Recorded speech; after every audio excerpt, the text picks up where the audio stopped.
Hi, welcome back. It's great to have you. We head back to the phones. This is Pam in Atlanta. Great to have you. How are you doing? I'm great. How are you? Fine and dandy. Thank you so much. Small business owner here in Atlanta, Georgia, and I'm not nervous at all about the 100-day agenda. Not one bit. Even Paul Ryan has said, we're on board with the agenda. It's just going to take us probably 200 days to implement it. Of course. It's still Washington. No question about that. And my so you don't have right now. You don't have any red flags raising at all. Nope. My customer base, my commercial business, everything is off the chart for a winter in January. It's busy. People are optimistic. The quiet group of us that went to the polls and elected Trump without anybody catching us are still fired up. We're still happy. We're still behind him. And I'm not sensing nervousness in any of my sectors. No kidding. That's good to hear. Well, what are you expecting this agenda to be? What are you expecting to come first or to happen relatively soon? And if it doesn't, you might get alarmed. Anything? Well, I think, we're all sort of, especially business owners, middle-class people, we're all looking for the tax cut and some relief as far as that goes. My business isn't really affected by the regulations that I know hurt a lot of other businesses. But, I think the tax cut, if the tax cut gets stalled and he can't do that as he promised, then we may get a little shaky. But well, see, here's the thing about that. I'm telling you why some people are nervous. And it's understandable. That's why I made the point. We're only, the third week? I think it is wise here not to go off the rails here, and you're smart to do that. But people look at this, okay, well, we got all three branches. We've got the judiciary. We've got House. We got Senate. We've got the White House. There's no reason why. They can't stop us, is what the Democrats cannot stop us. They don't have the votes to stop us if the Republicans stay unified. So what? Hell's bells. Why isn't the tax cut bill advanced? Was this talk about Obamacare 2018, 2019?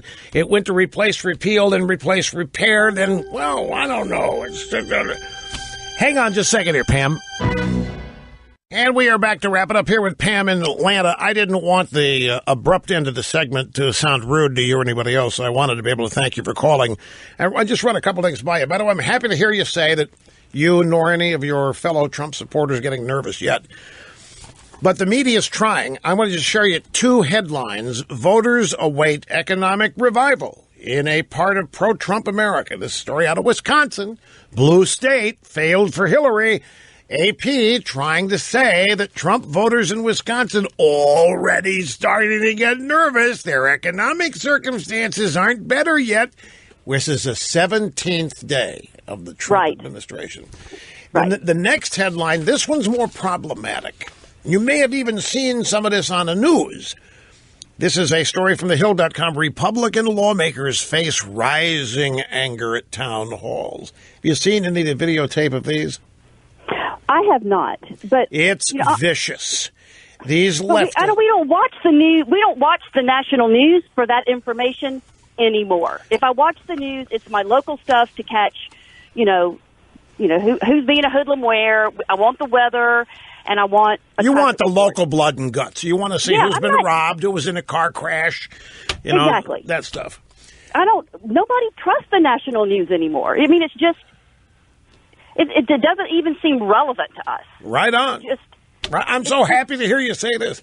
I've been doing this so long. It's hard to set aside the fact that this kind of stuff can affect the way people think. It's not. I mean, we're working hard. We've got kids in college. We're doing day-to-day to make our little piece of America great. And we're sick and tired of a very small slice of this whole pie running the moral and the national agenda. Boy, you're damn right about that. You are so right on the money about that.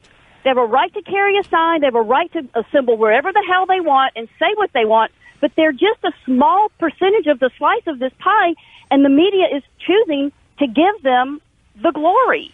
And there were lots of fine women that marched in Washington that day. Well, hell, the media is the pie. The media is in the slice.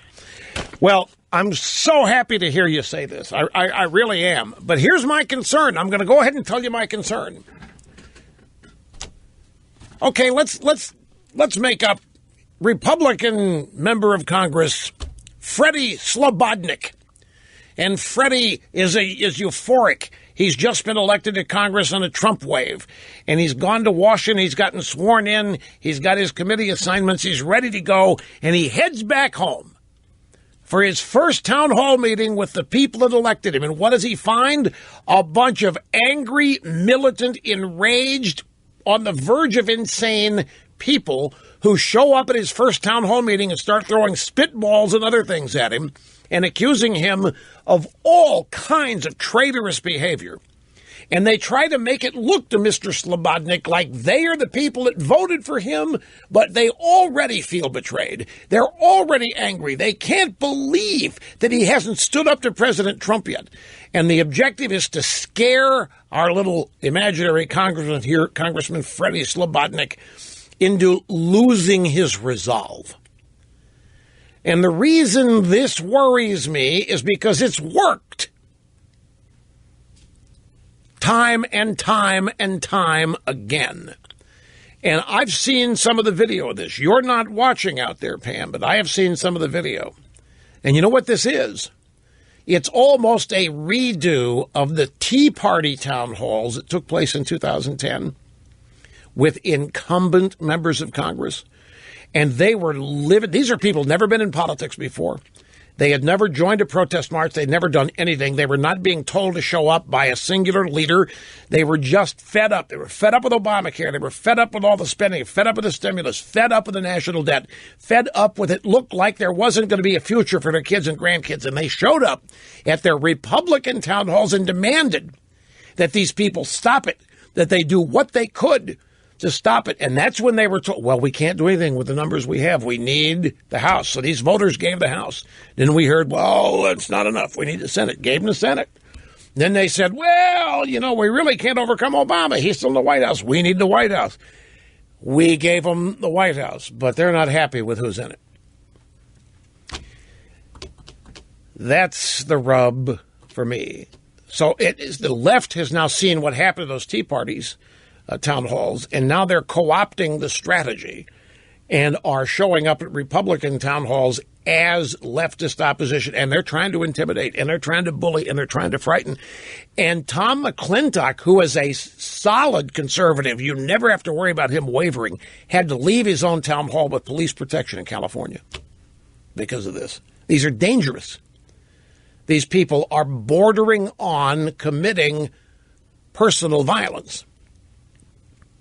All for the show, all to make, just to scare these people into abandoning the Republican agenda, making them fear for their lives, no doubt fear for their families. I mean, this is vicious stuff. This stuff needs to be prosecuted, needs to be charged and prosecuted, because this whole idea of dissent being a time-honored part of American culture, this isn't dissent, and this isn't peaceful.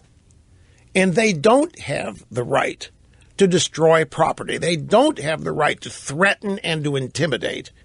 They don't have the right to invade space. This stuff needs to be stopped. Republicans run many of these states. They don't run California, but they run many of these states, which means they control the justice angle in these states. We need to get serious about this, because I'm telling you, the thing that worries me, I'm just going to answer my own question. The thing that worries me is the impact all this is going to have on Republicans. Folks, we've seen it. And then you add something to this. And I'm not trying to be the harbinger of pessimism here. Not at all. Because we can stop this from happening. We have to be aware of it. The Republican establishment, the Democrat establishment is all one establishment. And I don't care what anybody has told you, and I don't care what the reporting is. The Washington establishment is still up in arms over the fact that Trump is in the White House. And that is not shaped by party affiliation. It's shaped by, if you are in the establishment, Trump is an abomination. Trump is an insult. Trump is an affront. Trump is an embarrassment. And so the purpose of this organization, of any organization, is self-perpetuation. And I don't see these people just willingly letting an outsider like Trump come in and roll them. That's how they would look at it.